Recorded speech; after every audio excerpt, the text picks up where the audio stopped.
Thank you, President. My question is for the Attorney-General, Minister Symes. Victoria was the first state to enact reforms that changed the limitation periods for causes of action relating to child abuse. This important work made it easier for survivors of institutional child abuse to seek justice.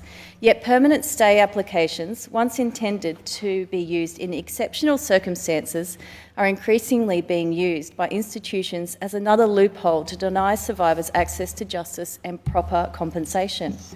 A successful application for a permanent stay can force abuse survivors to drop their case or deal with a daunting appeal process.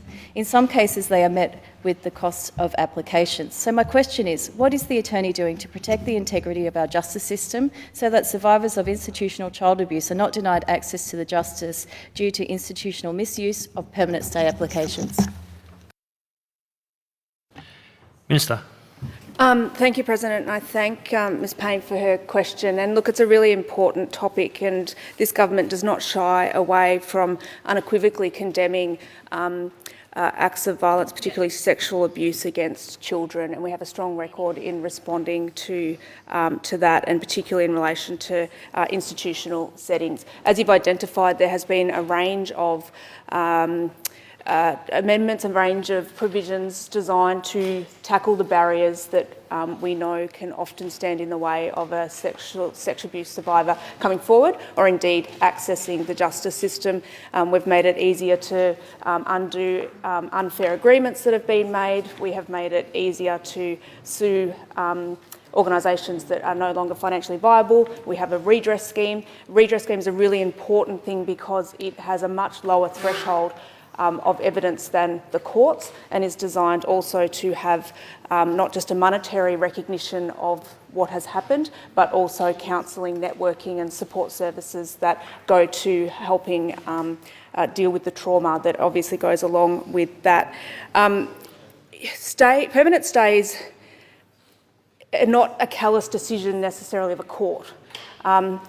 A permanent stay involves a consideration of the prospects of a case. And in some instances, and I don't want to reflect on individual cases because I'm just speaking generally, in some instances, if an individual is going to have so much difficulty because often of the duration of time not have any proof, it is going to be difficult for a court to see that to an outcome that is going to be in the favour of an abuse victim. So a permanent stay application is very much a difficult decision for a judge to make, but is all about the fact that this is probably not going to end well for that particular applicant. So that can deny justice, but can also be actually quite trauma-informed in terms of it stops an unnecessary process for that person going through. It is incredibly difficult to address that barrier. Always open to suggestions. It's why we've moved to make it easier for people to make applications. Making it easier for people to succeed in applications involves a lot of complex areas of consideration of where the burden of proof can lie, where evidence can lie, which is where a redress scheme really picks up a lot of those issues so that it is easier, less paperwork, less proof, and really getting to the heart of supporting a victim. I'm always open to further ideas in making sure that the justice system is responsive to victims of sexual abuse, and often have conversations about this, but it's incredibly difficult when you're talking about a permanent stay and the reasons that they are sometimes a useful tool for the justice system to apply for a variety of reasons.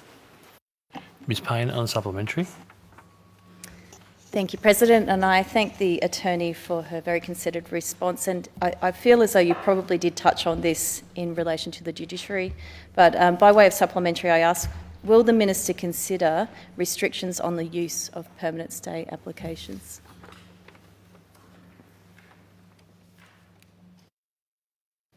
Attorney General.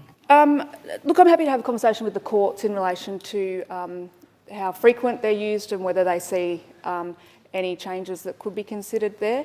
As I said, happy to look at it. It's a hard space, but always if we can do better, happy to have those conversations.